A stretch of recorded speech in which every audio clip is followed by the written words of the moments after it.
If you're applying to a job online and that's the only thing you do, the chances of being discovered are probably really low.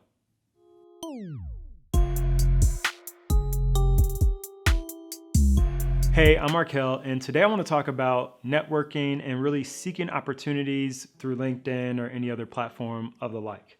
I feel like it's really taboo oftentimes to talk about this. The idea that, hey, I'm looking for a new opportunity, or hey, I'm a student and I'm trying to find an internship. You probably don't know how to go about it, or if you do, it was like some inside information that a couple people share with you like along the way. And today I want to share some tips and insights that will hopefully increase the probability of you finding your dream job or dream position and really being in position to present yourself, assuming that you've prepared accordingly. Number 0, apply online. I think that a lot of times students, people think that they can just like get away with not applying to a job if they can network their way in. That may be true in some cases, but I feel that it's still imperative, and I've talked to recruiters and I think that they think it's imperative to still apply online because that puts you in the system, that gives you the visibility. And so even though the probability may be low, especially if you're like a stack of virtual resumes inside of some database, it's still, you're in the system and then they can pull your information and then relay it accordingly. If you don't do that and you try to just send your resume through LinkedIn or you send your resume through an email that you may get, it may not actually get to the right people. It may not actually be seen. So number 0, apply online. Number 1, find the right recruiter. And so I'm very intentional when I say right recruiter because you can find the wrong recruiter very easily. So what makes a wrong recruiter is if they don't care. Yeah, that's pretty much it. And if they don't respond, and if they just overall are not interested in helping you progress or helping you find that role that interests you. The right recruiter may not be the one that's going to be connected directly to the hiring manager, but it may be a person who can look at your resume, pass your information along, or give you that additional step or guidance in order to get towards the goal of getting a position or getting the visibility of getting the position. In order to find the right recruiter, I think it's being very intentional on how you reach out to them. Oftentimes people reach out and they kind of spam a bunch of recruiters or a bunch of people with a very generic, very long message. I don't think that's effective. And if anything, I think it reduces the probability of being seen or being taken into consideration by that individual. For example, I'm not a recruiter, but I've been reached out by students many a time, and I have a lot of messages that I don't typically respond to. Those include, hi, just hi by itself. How are you? Again, just by itself. Or tell me about how it is working at Tesla, or what do you enjoy about Tesla, or tell me about Tesla, or give me information about it.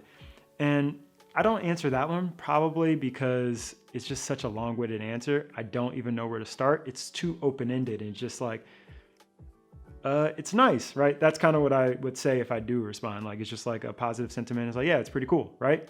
It's like, I don't know where you're going or where you want to go with that question. And then lastly, a common message or message type that I get is a very long autobiography. And I'm probably not going to read it. I try to read as many messages as I can. I really want to help students out. But a lot of times, like if it's too long, if I don't have the time or the energy to read it, it just doesn't get read. So be mindful of when you're reaching out. Like if it's not a recruiter, you may want to scale back on how you're approaching them. When you get the right recruiter, the key thing is to try to keep the ball rolling. So you reach out to them, you are able to build a relationship or develop some rapport. And the goal of that interaction is not to get an internship or get a job off the bat. It's to develop and build a bridge or connection, your network. So build that connection in order to hopefully get insight on how you can improve your resume or something else actionable like that. So the best way I would go about it is being able to ask for something big and something small. So I have a template message that I will read, and I guess I'll put it on the screen while I read it. So you can see and kind of use that when you're reaching out to either a recruiter or maybe an advocate, which I'll get to in a second. Hi, insert person's name here. I'm such and such, and I have an interest and experience with this.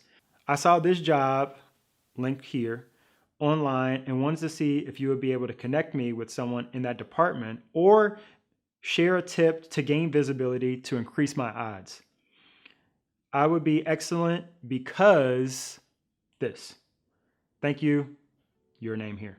I think what's really good about this message is it gets to the point. It asks for two things, something big and something small. I think asking for something and being very specific will help you because they can say, I can do this big thing, whether the big thing is connecting you with a person, speaking with you on the phone, or whether it's something small like providing a small tip or a piece of insight so you can start to inch your way towards that goal of being in a position to really interview for an opportunity. So that brings me to number 2. It's finding an advocate. So the difference between a recruiter and an advocate is that a recruiter is actually the person that relays your information to the hiring manager. They do that initial screening. So an advocate, their position is completely independent or often independent of the actual recruiting process. They may be someone at the company or near or within a network that can either impart knowledge or connect you to the right people. So really their job or position will be to advocate for you in order to get the exposure or the visibility to the hiring managers or the recruiters. So like I said earlier, the tip on reaching out to a recruiter, that applies here as well. If you reach out to a potential advocate, again, they don't have to be a recruiter, and you say that message that I mentioned, look, I'll throw it up again. So this message, hi, such and such, I'm blah, blah, blah. That message will, I think, take you a long way because it's very direct. It can start a relationship. It can start a conversation. And that's really what you're trying to get to. You're trying to start a conversation. And if you can get to a conversation, I think that the odds will increase from there.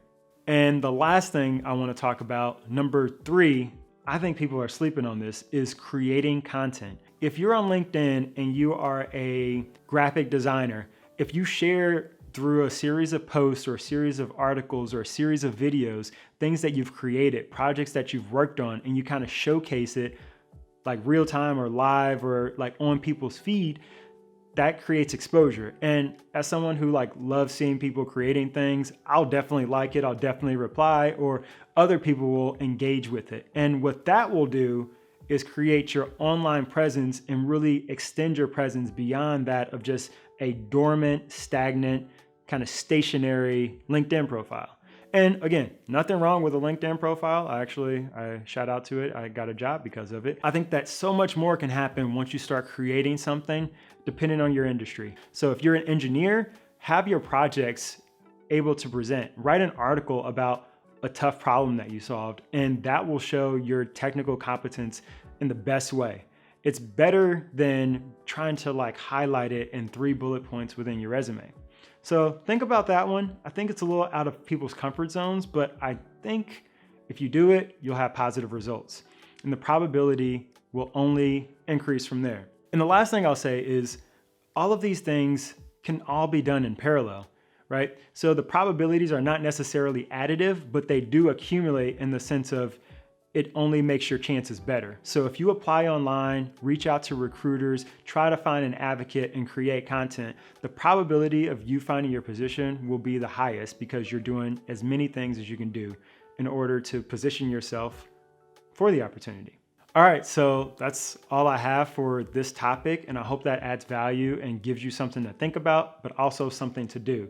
So let me know in the comments how you reach out to recruiters or how you engage and the successes or failures that you've had. Really be interested to learn a little bit more about that. And if you're interested in seeing more content like this, feel free to subscribe, like this, and I'll be making more, so stay tuned, and I'll see you on the next one. Peace.